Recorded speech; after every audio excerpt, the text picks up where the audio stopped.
అగజానన పద్మార్కం గజాననమహర్నిశం అనేకదంతం భక్తానాం ఏకదంతముపాస్మహే. వాగీషాద్యా సుమనసః సర్వార్థానాముపక్రమే యన్నత్వా కృతకృత్యా స్యుః తం నమామి గజాననం. బుధం శ్రీనివాసం సుధర్మాత్వభాసం సుధాతుల్యవాక్ సంగతం పాండురంగం. సుధీనాదమున్యాహ్వయం దేశికార్యం గురుశ్రీత్రయం నిత్యమేతన్నమామి. నమో బ్రహ్మాదిభ్యో బ్రహ్మ విద్యా సంప్రదాయ కర్తృభ్యో వంశ ఋషిభ్యో మహద్భ్యో నమో గురుభ్యః. నారాయణం నమస్కృత్య నరం చైవ నరోత్తమం దేవీం సరస్వతీం వ్యాసం తతో జయముదీరయేత్. స్వస్త్యస్తు సదాం సన్మంగళాని సంతు. వక్తశ్చ శ్రోతॄణాం నిత్యమేకైకశ్లోకశ్రవణపఠనమాత్రేణ కలికల్మషాపనోదయ పటుతరే వేద కనక కథా ప్రస్తూయతే.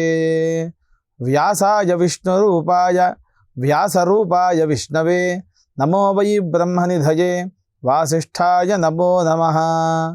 ఈటీవీ లైఫ్ ఆధ్యాత్మిక ఛానల్ వీక్షిస్తున్నటువంటి ప్రేక్షకులకు వేదసారం కార్యక్రమం ద్వారా మీకు స్వాగతం తెలియజేసుకుంటూ, వేదసారంలోని వేదమంత్రాల యొక్క అర్థములు, వేదమంత్రముల యొక్క ఫలములు, వేదమంత్రముల యొక్క ప్రయోగములు, వాటి యొక్క విషయములు అనేకములుగా మనము తెలుసుకుంటూ ఉన్నాము. అందులో భాగంగా వేదాలు 4. అందులో ఋగ్వేదం, యజుర్వేదం, సామవేదం, అథర్వవేదం. ఋగ్వేదంలో శాఖల శాఖగా, భాస్కల శాఖగా 2 శాఖలు మనకు ఇప్పుడు అవకాశంలో ఉన్నాయి. యజుర్వేదంలో శుక్ల యజుర్వేదం, అదేవిధంగా కృష్ణ యజుర్వేదం. శుక్ల యజుర్వేదంలో మైత్రాయనీయ శాఖ, శుక్ల యజుర్వేదంలో కాన్వ శాఖ, మాధ్యంతిన శాఖ. కృష్ణ యజుర్వేదంలో మైత్రాయనీయ శాఖ, తైత్రీయ శాఖ. సామవేదంలో జైమిని, కౌతుమ, రానాయణీయము అనేటువంటి శాఖలు. అథర్వవేదంలో పైప్పలాద శాఖ, అదేవిధంగా శౌనక శాఖలుగా ఇప్పుడు మనకు అవకాశంలో కనబడుతూ ఉన్నాయి. అనేకమైనటువంటి వేదముల యొక్క భాగములు కాలగర్భంలో కలుస్తూ ఉన్నాయి. అందులోనూ ఎంతోమంది ముష్కరులు దాడి చేసినా కానీ వేదమంత్రముల యొక్క ప్రభావం కానీ, వేదమంత్రములు వెళ్ళిపోవడం కానీ ఎక్కడా జరగలేదు. వేదమంతా కూడా ఒక రాశిగా ఉంటుంది.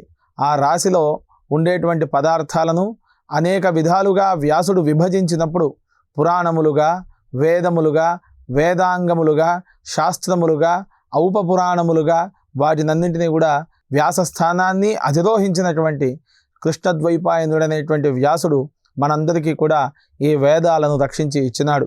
వేదములన్నీ కూడా శ్రవణ మార్గము ద్వారానే, అనగా వినడము ద్వారా మాత్రమే వేదములు అనేటువంటివి సంచరించుకుంటూ ఉంటాయి. అందులోనూ వేద భాగాలు అనేక రకాలుగా మనకి ఇవ్వబడుతూ ఉన్నాయి. వేదాలకు స్వరం అనేటువంటిది ప్రాధాన్యంగా చెప్పబడ్డది. అందులోనూ ఉదాత్తము, అనుదాత్తము, స్వరితము, దీర్ఘస్వరితము, అనునాసికము అని ఈ రకాలుగా వేదం యొక్క స్వర భాగాలన్నీ కూడా చెప్పబడ్డాయి. అకారాది క్షకారాంతం పలికేటువంటి అక్షరాలు ఏ విధంగా పలకాలి, ఏ అక్షరానికి ఎంత మాత్రా కాలం ఆ యొక్క అక్షరాన్ని పలికేటువంటి విధానం ఉంటుంది అనేటువంటి విషయం కూడా మనకు వేదాంత శాస్త్రములన్నీ కూడా చెప్పబడ్డాయి. అథ శిక్షాం ప్రవక్ష్యామి పాణినీయమతం యథా శాస్త్రానుపూర్వ్యం తద్విద్యాత్ యథోక్తం లోకవేదయోః ఏన అక్షర సమామ్నాయమధిగత్య మహేశ్వరాత్ కృత్స్నం వ్యాకరణం ప్రోక్తం తస్మై పాణినయే నమః. పాణిని మహర్షి ఈ శిక్షా అధ్యాయాన్ని ఏ రకంగా ఇచ్చారు, ఆ శిక్షా అధ్యాయం ద్వారా అక్షరాలను ఏ విధంగా పలకాలి అనేటువంటి విషయం అంతా కూడా వేదాంత ఛంద శాస్త్రం మనకు చెబుతూ ఉంది. అందులోనూ అకారం అ అనేటువంటి పదం వస్తోంది. అక్కడ అర్ధమాత్రాకారం మాత్రమే పలకాలి. అకారాన్ని ఆ అనేటువంటి అక్షరముగా పలకకూడదు. ఇంద్రశత్రువును వర్ధయస్వ, ఇంద్రశత్రువును వర్ధయస్వ అని 2 విభాగాలుగా ఉన్నాయి. ఇక్కడ చూడండి, ఇంద్రశత్రువును వర్ధయస్వ, ఇంద్రుడి యొక్క శత్రువులు వర్ధిల్లాలి అని ఒక భాగంలో మనకు అర్థం వస్తే, ఇంద్రుడు శత్రువుల పైన విజయం పొందాలి అనేటువంటి పదం ఇంకొకరిగా ఉంది. అంటే అక్కడ మనము స్వరంలో వచ్చేటువంటి తేడా, స్వరం అనేటువంటిది జ్ఞానప్రదమైనటువంటి నేత్రముతో సమానం. మనిషికి 2 కనులు ఏ విధంగానైతే కనబడుతూ ఉంటాయో, కనపడని యొక్క మనోనేత్రం ఏదైతే 3వ కన్నుగా మనం చెప్పుకుంటూ ఆ పరమేశ్వరునికి ఉండేటువంటి 3వ కన్నుగా మనం అభివర్ణిస్తూ ఉన్నామో, దానినే మనము దివ్య దృష్టి అని అంటాం. మనకు రావలసినటువంటి ఊహ, మనము ఎక్కడో మనం ఏదో పని చేయాలి అనేటువంటి భాగాన్ని కళ్ళు మూసుకొని ఆలోచన చేస్తూ ఉంటాం. ఆ ఆలోచనే ఆ మూడవ నేత్రం ద్వారా అక్కడ చూస్తూ ఉంటుంది. మూడవ నేత్రము అంటే అంగవైకల్యం కలిగి పాలమునందు ఇంకో నేత్రం ఉద్భవించడం అనేటువంటి ఉద్దేశం కాదు. ప్రతి వ్యక్తి కూడా 3 నేత్రములు కలిగినటువంటి వాడే. 2 నేత్రాలు కంటికి కనిపిస్తాయి, ఇంకొక నేత్రం మనోనేత్రం, అది మనస్సుతో మాత్రమే చూడగలుగుతాడు. ఇక్కడ ఉండి ధ్యానంలో ఎక్కడో ఉండేటువంటి విషయాన్ని కూడా ఆలోచన చేయగలుగుతాడు. ఇది వేదం మనకిచ్చినటువంటి గొప్పదైనటువంటి సంస్కృతి, సాంప్రదాయము, సంపద. ఈ వేదంలోని అనేక భాగాలు మనకు చెబుతూ ఉన్నాయి. అసలు సత్రయాగం ఏ రకంగా చేయబడింది అనే ప్రశ్న మనం వేసుకుంటే తైత్తిరీయ ఉపనిషత్తు, నారాయణ ఉపనిషత్తులో చెబుతూ ఉన్నారు. తస్యైవం విదుషో యజ్ఞస్యాత్మా యజమాన శ్రద్ధాపత్ని శరీరమిధ్వముదో వేదిర్లోమాని బర్హిః. తస్యైవం విదుషః యజ్ఞస్యాత్మా. ఒక మానవుడు అక్కడ ఉన్నాడు, మనిషి అక్కడ ఉన్నారు. ఉన్నటువంటి మనిషి ఏమి చేస్తూ ఉన్నాడు అంటే తన యొక్క నిత్యకృత్య దైనందిన కార్యక్రమాలన్నీ కూడా తాను చేసుకుంటూ ఉన్నాడు. అప్పుడు వాడు మానవుడు అని పిలువబడతాడు. ఒక పాము కానీ, ఒక పిచ్చుక కానీ, లేదా ఇంకా ఏదైనా చరాచరం, ఆవులు కానీ, గేదెలు కానీ, సింహాలు కానీ, వ్యాఘ్రములు కానీ, వాటి యొక్క పనిని అవి మాత్రమే చేస్తాయి. వేరే వాళ్ళ పనిని అవి చేయవు. మానవుడు మాత్రమే వాడి పని తప్ప ఇంకో పని చేయడానికి ఆలోచన చేస్తూ ఉంటాడు. పుట్టినప్పుడు మానవుడు చేయాల్సినటువంటి కర్మలను కొన్ని నిర్దేశించినారు. వంశపారంపర్యంగా వచ్చేటువంటి కర్మలు చాలా ఉన్నాయి. వాటిని మనము ఆచరించినప్పుడు మాత్రమే మనం మానవులము అని పిలువబడతాం. అందులోనూ ఈ విధముగా తస్యైవం విదుషో యజ్ఞస్యాత్మా. ఒక వ్యక్తి ఉన్నాడు. ఆ వ్యక్తి యొక్క ఆత్మ, దేహము, తన యొక్క శరీరము ఏమవుతోంది అని అంటే తనకు ఉండేటువంటి శ్రద్ధ భార్య అవుతోంది. తస్యైవం విదుషః. ఒక మనిషికి తాను అనుభవించేటువంటి శ్రద్ధ భార్య అవుతోంది. తస్యైవం విదుషో యజ్ఞస్యాత్మా. యజ్ఞం అనేటువంటిది వాడి యొక్క ఆత్మ అవుతోంది. యజమానః. వాడు యజమానుడు అని పిలువబడుతూ ఉన్నాడు. అనగా తన కార్యాన్ని తాను షట్కర్మలుగా ఆచరింపచేసి ఇతరులకు తాను ఒక ఉద్దేశపూర్వకంగా ఈ రకంగా బతకాలి అని ఆదర్శప్రాయంగా నిలిచేటువంటి వాడిని మనం యజమానుడు అని పిలుస్తూ ఉన్నాం. తస్యైవం విదుషో యజ్ఞస్యాత్మా. ఆ ఆత్మ అనేటువంటిది ఏదైతే ఉంటుందో అది యజ్ఞముతో సమానమైనటువంటిది.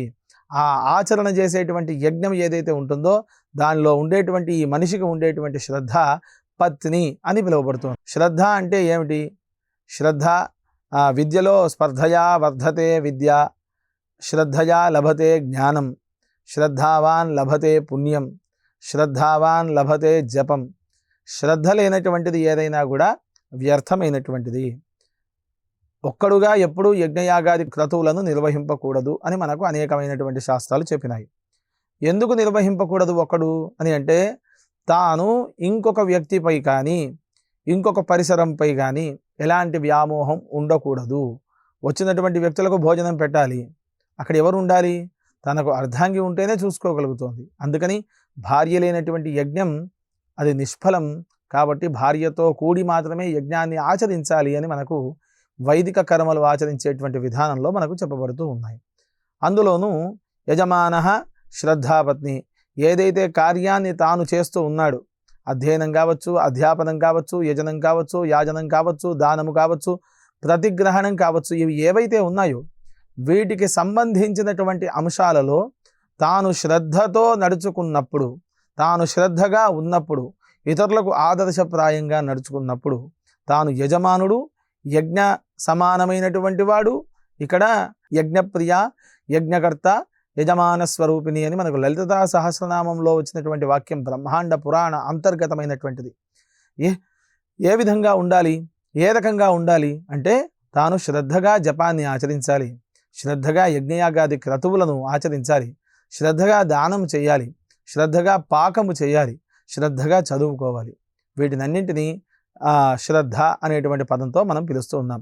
శ్రద్ధయా అగ్ని సమిధ్యతే, శ్రద్ధయా విందతే హవిః, శ్రద్ధాం భగస్య మూర్ధని వచసా వేదయామసి, ప్రియగ్ శ్రద్ధే దదతః, ప్రియగ్ శ్రద్ధే దిదాసతః, ప్రియం భోజేషు యజ్వసు ఇదమ్మ ఉదితం కృధీ.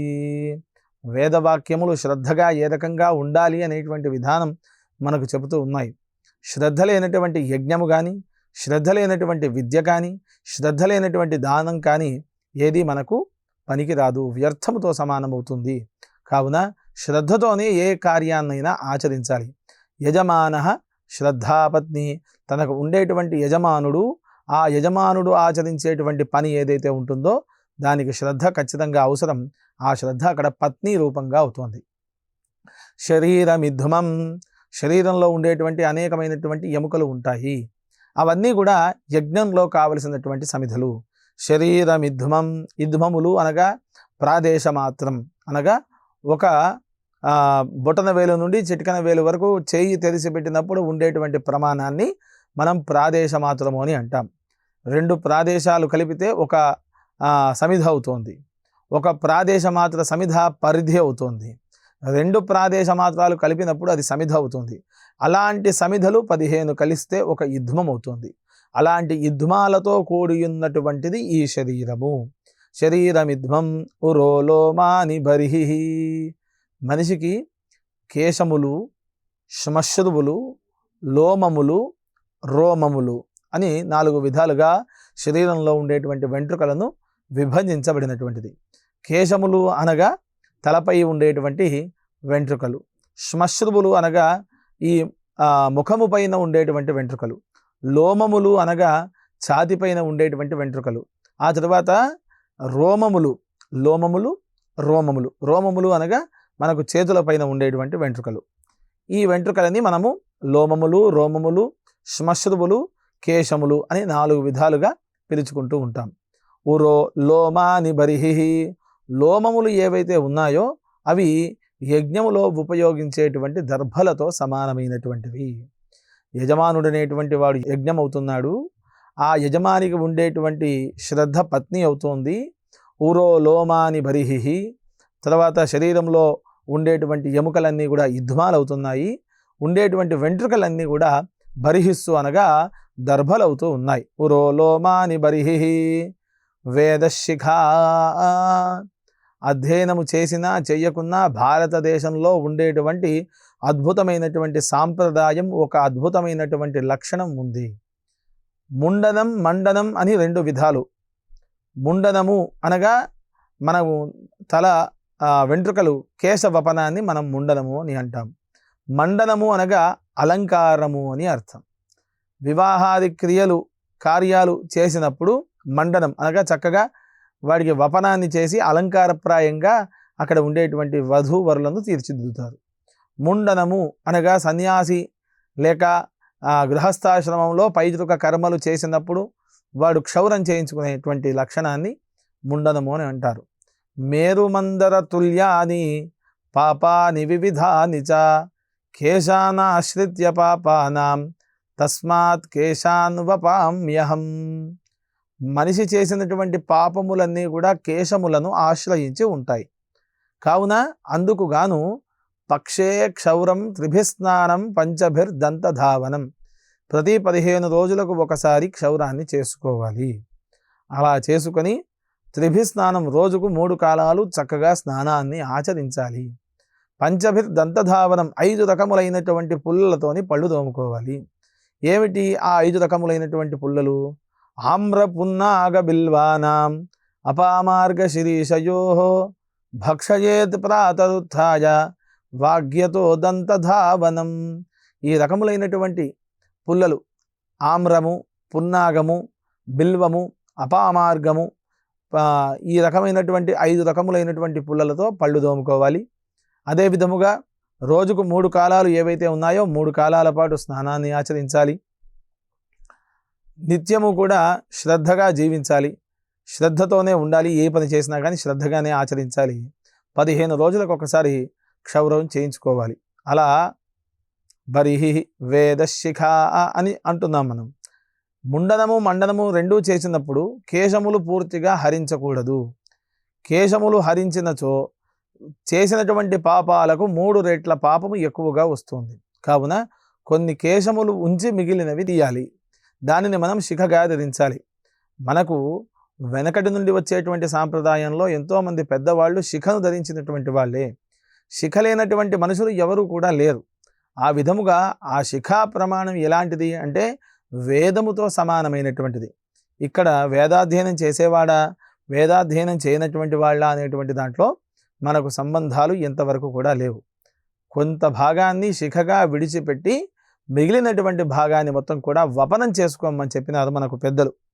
మన ఆర్ష విజ్ఞాన భారతీయ సాంప్రదాయాలన్నీ కూడా చాలా అద్భుతంగా మనకు కళ్ళకు కట్టినట్టుగా చెబుతూ ఉన్నాయి. అలా వేదశిఖా కామ ఆజ్యం, మనిషికి పలు విధాలైనటువంటి కోరికలు ఉంటాయి. అవి ఎలాంటి కోరికలు? ఐహిక కోరికలు, ఆముష్మిక కోరికలు, అభావ వైరాగ్య కోరికలు, భావ వైరాగ్య కోరికలు, శ్మశాన వైరాగ్య కోరికలు, పురాణ వైరాగ్య కోరికలు. ఆ విధమైనటువంటి కోరికలు కలిగినటువంటి వాణ్ణి కామముతో ఉన్నాడు అని అంటాము. కామము అంటే అది ఒక అసభ్య పదజాలము కాదు. కామము అనేటువంటి దానికి కోరిక అని అర్థం. అందులో అనేకమైనటువంటి కామ్యములు ఉన్నాయి. విద్య నేర్చుకోవడం ఒక కామ్యము, జీవించడము ఒక కామ్యము, సంసార వర్గంలో ఉండేటువంటి కామ్యము ఒక విధానము, మనిషి జీవితంలో తాను ఆచరించేటువంటి పనుల్లో ఉన్నతమైనటువంటి స్థితికి వెళ్ళాలి అనేటువంటి పదము ఒక కామ్యము. ధర్మ, అర్థ, కామ, మోక్షములు అని 4 విధాలుగా మనం చెప్పుకుంటూ ఉన్నాం. ఆ విధమైనటువంటి కోరికలన్నీ కూడా యజ్ఞంలో ఆచరించేటువంటి ఆజ్యముతో సమానమైనటువంటివి. అజము ద్వారా వచ్చినటువంటి పదార్థాన్ని మనము ఆజ్యము అని అంటున్నాం. ఇక్కడ గోవు ద్వారా వచ్చినటువంటి పదార్థాన్ని ఏమనాలి? అప్పుడు ఘృతము అని పిలవాలి. యజ్ఞయాగాది క్రతువులు మనము ఆచరించుకున్నప్పుడు అందులో వాడేటువంటి పదార్థం ఆజ్యముగా మనం వేస్తూ ఉన్నాము. యజ్ఞం అనేటువంటిది ఉష్ణమండలం, ఆజ్యం అనేటువంటిది ఉష్ణ పదార్థం. ఈ ఉష్ణమండలంలో ఉష్ణముతో ఉన్నటువంటి ఈ ఆజ్యాన్ని కనుక మనం వేసినట్టయితే ఆ ఉష్ణము ఈ ఉష్ణము రెండూ కలిపి ఆవిరిగా పైకి వెళ్ళినప్పుడు మేఘావృతమైనటువంటి ఆకాశాన్ని ఒక దగ్గరికి తీసుకొని వచ్చి వర్షం పడడానికి ఏర్పాటు చేస్తూ ఉన్నాయి యజ్ఞయాగాది క్రతువులు. యజ్ఞాదో భవతి పర్జన్యః పర్జన్యాదన్న సంభవాః. అక్కడ యజ్ఞముల ద్వారా వర్షాలు పడుతున్నాయి. వర్షాలు పడడానికి కారణం ఏంటి అనేటువంటి విధానం మనకు భగవద్గీతాది పురాణాలు కూడా మనకు చెబుతున్నాయి. గీతా శ్రవణంలో, గీతా పఠనంలో మనకు వచ్చినటువంటి వాక్యం ఇది. ఈ విధముగా యజ్ఞము ఏ విధంగా చేయాలి, మనిషి యజ్ఞముగా ఏ రకంగా బతకాలి అనేటువంటి విధానం మనకు ఎంత అద్భుతంగా వేదము చెబుతుంది అనేటువంటి విధానాన్ని మనం అర్థం చేసుకునే ప్రయత్నం ఎల్లవేళలా చేస్తూ ఉండాలి.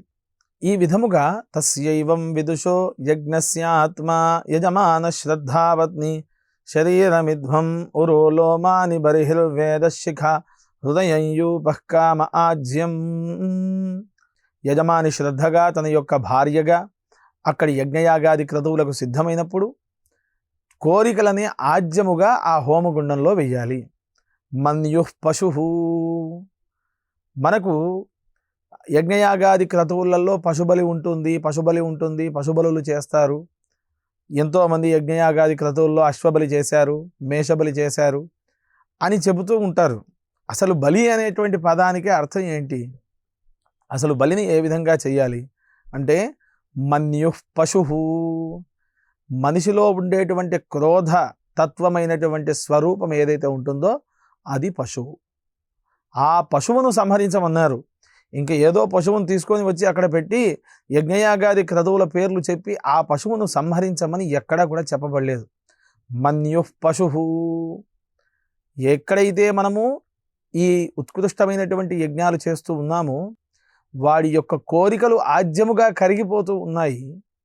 అందులో వాడి కోపం ఏదైతే ఉంటుందో ఆ కోపం అనేటువంటిది పశురూపముగా బలికి ఏర్పాటు అవుతుంది. మన్యుః పశుః అని. అది ఏ రకమైనటువంటి పశువు? ఆ పశువు యొక్క లక్షణం ఏమిటి అని అంటే మనిషి ఆచరించేటువంటి లక్షణాలను ఆచరించకుండా ఇతరత్రా ఉండేటువంటి వ్యామోహాలపై శ్రద్ధ పెంచుకొని తన ధర్మాన్ని మాని ఇంకో ధర్మం వైపు, పరధర్మం వైపు వెళ్ళినప్పుడు పరధర్మము, పర విద్యలు అనేటువంటి విధానమే కాక ఇంట్లో ఉండేటువంటి జననీ జనకులను చూడకుండా, పెద్దలకు మర్యాదలు ఇవ్వకుండా, వాడు చేసేటువంటి కార్యము తానే గొప్ప అని ఎంతసేపు ఆత్మబుద్ధి సుఖం చైవ అనేటువంటి విషయం చేత తాను ఆత్మస్థుతిని పరనిందను ఆచరించేటువంటి వాడు, ఈ రకమైనటువంటి వాడు పశువుతో సమానమైనటువంటి వాడు. విద్య లేనటువంటి వాడు పశువుతో సమానమైనటువంటి వాడు. కాబట్టి తనలో ఉండేటువంటి అజ్ఞాన అంధకారాన్ని పశురూపములో అక్కడ సంహరించాలి.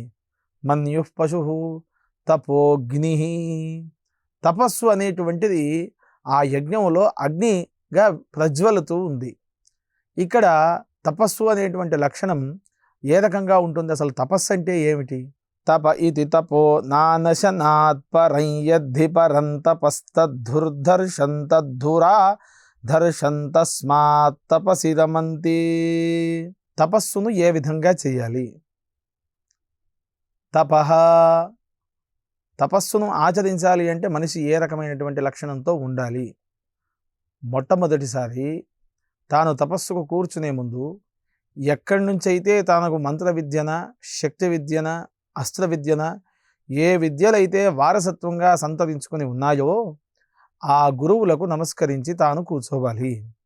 ఇక్కడ రేచకము, పూరకము, కుంభకము అనేటువంటి 3 రకాలతో కూడినటువంటి ప్రాణాయామము చేసేటువంటి విధానాన్ని, ఆ ప్రాణాయామం చేసేటప్పుడు తాను గాలి పీల్చుకొని విడిచిపెట్టే సమయంలో తాను ఒక అక్షరాన్ని పలుకుతూ, ఒక పదాన్ని పలుకుతూ గాలి పీల్చుకొని, ఒక పదాన్ని పలుకుతూ గాలిని ఆపుకొని, ఇంకొక పదము ద్వారా ఆ గాలిని బయటికి విడిచిపెట్టేటువంటి విధానం. దీనిని మన వాళ్ళు ఏమంటున్నారు? శ్వాస మీద ధ్యాస అనేటువంటి పేరుతో పిలుస్తూ ఉన్నారు. దీన్నే మనము అనేక రకాలుగా యోగాభ్యాసము అని, ఇంకా వాటికి విచిత్రమైనటువంటి పేర్లను పెట్టుకొని మనం పిలుచుకుంటూ ఉన్నాం. మనిషి తపస్సు ఆచరించేటువంటి విధానం అది. కేంద్రీకృతమైనటువంటి ఒక లక్ష్యాన్ని సాధన చేయడానికి తపోగ్నిః, అది అగ్ని ఆ యజ్ఞములో అగ్నిగా ప్రజ్వలిస్తూ ఉంటుంది. కావున ఏ పని చేసినా తపస్సుగానే చెయ్యాలి. తపస్సుగా లేనటువంటి పని ఫలించదు.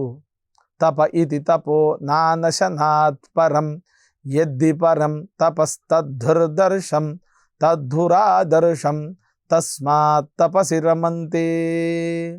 యజుర్వేదంలో అనేకమైనటువంటి వాక్యాలు ఈ విధముగా లక్షణాలు మనకు తెలియజేస్తూ ఉన్నాయి. కావున అక్కడ ఏదైతే అగ్నిహోత్రం వెలుగుతూ ఉంటుందో ఆ వెలిగేటువంటి అగ్నిహోత్రం అంతా కూడా తపస్సు.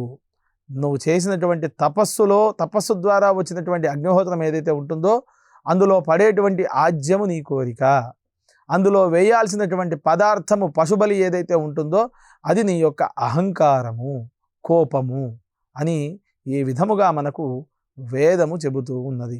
దమశమయిత దక్షిణ వాగ్ఘోత ప్రాణ ఉద్గాత.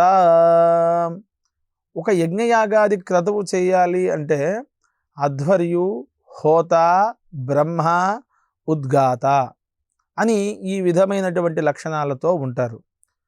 ఇంకొక ధారావాహికలో ఈ లక్షణాలతో కూడినటువంటి వ్యక్తులు ఏ రకంగా ఉండాలి, వారి ద్వారా మనం యజ్ఞాన్ని ఏ రకంగా ఆచరించాలి అనేటువంటి విధానం కూడా మనం తెలుసుకోవచ్చు. అయితే ఇక్కడ తపస్సు కానీ లేక అగ్నిని వెలిగించేటువంటి విధానంలో ఆజ్యము కానీ, మనిషికి ఉండేటువంటి శ్రద్ధ కానీ, మనిషి ఆచరించేటువంటి నిత్య కృత్య నైమిత్తిక కామ్య కర్మ అనుష్ఠానములు ఏవైతే ఉన్నాయో ఇవన్నీ కూడా దైనందిన జీవితంలో మనకు వంశపారంపర్యముగా సంతరించినటువంటి గొప్పదైనటువంటి ఆస్తులు. మనకు వెనక భూములో లేక ఇంకా ఇతర స్థలాల్లో పెట్టుబడి చేయడానికి ధనము అవసరం లేదు. విద్యనే ప్రధానమైనటువంటి ధనం. విద్య లేనటువంటి ధనము నీవు ఎంత సంపాదించినా వ్యర్థం. కావున మానవుడికి విద్యనే ప్రధానముగా మనకు వేదాధికమైనటువంటి శాస్త్రములన్నీ కూడా చాలా గొప్పగా చెబుతూ ఉన్నాయి. రుద్రాధ్యాయంలో అనేక ధారావాహికల ద్వారా అనేక అనువాకాలలో పరమేశ్వరుడు ఏ రూపంగా ఉన్నాడు అని మనం చెప్పుకుంటూ పరమాత్మ యొక్క తత్వాన్ని కూడా మనం తెలుసుకొని ఉన్నాం. అలాంటి పరమాత్మ తత్వం ఏదైతే ఉంటుందో అది విద్య యందు నిగూఢమై ఉంటుంది.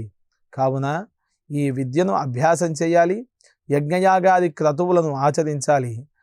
పూర్వోక్తముగా మనకు ఏవైతే సంక్రమిస్తూ వస్తూ ఉన్నాయో ఆ వ్రతములన్నీ కూడా ఆచరించాలి అని మనకు వేదాలు చాలా గట్టిగా మనకు చెబుతూ ఉన్నాయి.